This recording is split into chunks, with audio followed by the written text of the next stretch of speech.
क्या हंसी सी। दोस्तों नमस्ते। ये बात हम सब जानते हैं कि गुरुदत्त वहीदा रहमान से बेहद प्यार करते थे।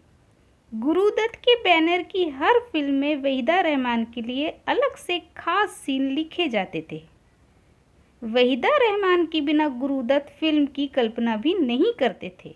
फिल्म का निर्देशक कोई भी हो, अगर सीन में वहीदा रहमान हो तो उसका निर्देशन वे खुद करते थे।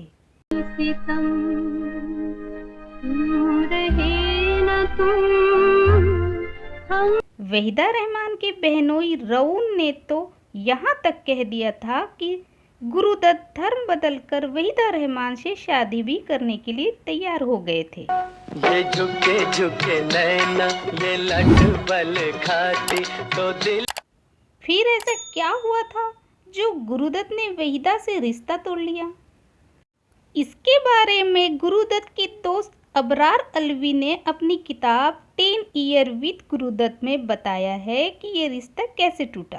क्यों ना मेरा दीवाना हो तेरा, ये झुके झुके नैना। चलिए जानते हैं कि कैसे टूटा गुरुदत्त और वहीदा रहमान का रिश्ता। यह रिश्ता टूटने की वजह थी एक पाकिस्तानी लड़का।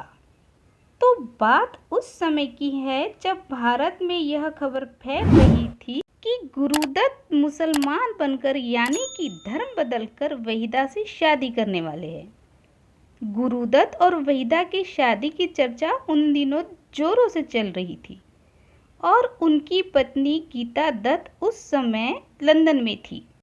ये लट बल खाती तो दिल क्यों ना मेरा दीवाना हो तेरा। उन्हें घर जल्द लौटना था, पर वे अपने घर न आते हुए अपने कश्मीर वाले घर चली गई। गीता दत्त को कश्मीर में रहते हुए कई हफ्ते गुजर गए। जब गुरुदत्त का सब्र जवाब देने लगा तो उन्होंने गीता दत्त पर घर वापस आने का दबाव डालना शुरू किया। उधर से गीता दत्त का जवाब आया कि घोड़े से गिर जाने की वजह से उनके कंधे पर चोट आ गई है और वे कुछ हफ्ते किसी तरह का सफ़र नहीं कर पाएगी। गुरुदत्त को उनके सेहत की फिक्र होने लगी। उन दिनों गुरुदत्त के पास काम बहुत था और वे काम में व्यस्त थे, इसलिए उन्होंने अपने सहायक श्याम कपूर को कश्मीर भेजा। लेकिन कश्मीर जाकर कुछ और ही देखने को मिला। श्याम कपूर कश्मीर से तुरंत वापस आ गए। उन्होंने गुरुदत्त को बताया कि गीता दत्त को कोई चोट नहीं लगी है, बल्कि उनके वापस न लौटने का कारण एक खूबसूरत पाकिस्तानी लड़का है जिससे गीता की मुलाकात लंदन में हुई थी और अब वे कश्मीर की वादियों में खोए हुए हैं। कोई न जाने इरादे हैं किधर के, कोई न जाने। यह सुनकर गुरुदत्त को साफ सूंघ गया। वे ये बात मानने को तैयार ही नहीं थे कि उनकी पत्नी किसी दूसरे आदमी के साथ वक्त बिता रही है। पर उस समय उन्हें ये भी ख्याल आया कि वे खुद भी तो उसी रास्ते पर चल रहे हैं। इरादे हैं किधर के, मान देना तीर नजर का किसी के जिगर। ऐसे में जब उनकी पत्नी को किसी पराये मर्द के साथ जोड़ा जा रहा था, तब गुरुदत्त ने एक कठोर फैसले के बारे में सोच लिया था। असल में उन्होंने वहीदा रहमान को अपनी ज़िंदगी से निकाल दिया था। गुरुदत्त ने ये सब इसलिए किया था ताकि उनकी पत्नी गीता पराये मर्द को छोड़कर उनकी ज़िंदगी में वापस चली आए।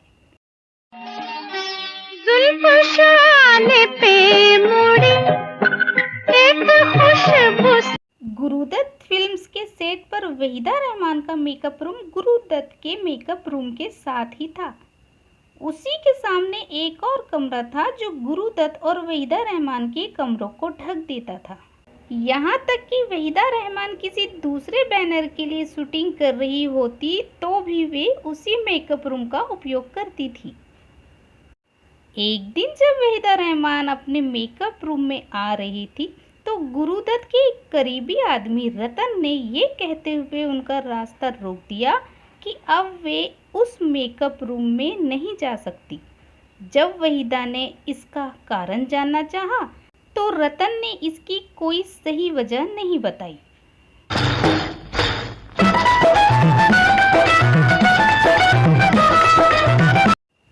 अगले दिन फिर वहीदा को मेकअप रूम में जाने से रोका गया तो वहीदा रहमान वहां से रोती हुई चली गई। अब वे समझ चुकी थी कि गुरुदत्त उनको ठुकरा चुके हैं। कभी हार कभी पार लगाती है नजर, कभी हार कभी। इसके बाद गुरुदत्त और वहीदा रहमान साहब बीबी और गुलाम के सेट पर एक आखिरी बार नजर आए, पर वहां वहीदा गुरुदत्त के साथ सीन करने के लिए तब राजी हुई जब उन्हें यकीन दिलाया गया कि गुरुदत्त का उनके साथ कोई संवाद नहीं होगा।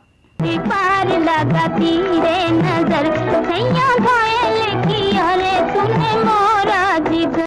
लेकिन एक मुश्किल फिर आ गई। सीन में वहीदा को गुरुदत्त को छूना था, पर वहीदा बिल्कुल तैयार नहीं थी।